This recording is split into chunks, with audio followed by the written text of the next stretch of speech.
这样就是寸掌啊，也是1寸之内发力啊。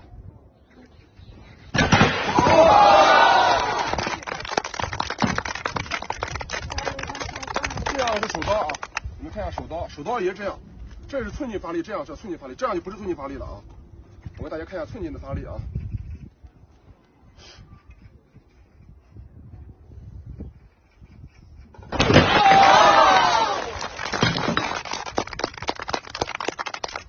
肯定呢，寸拳里面最经典的，寸进里面最经典的肯定是寸拳啊。大家看一下寸拳跟这两种有区别啊。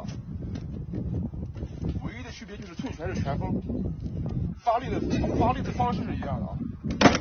寸拳的话就打2块砖就可以了啊。寸拳呢是我最喜欢的。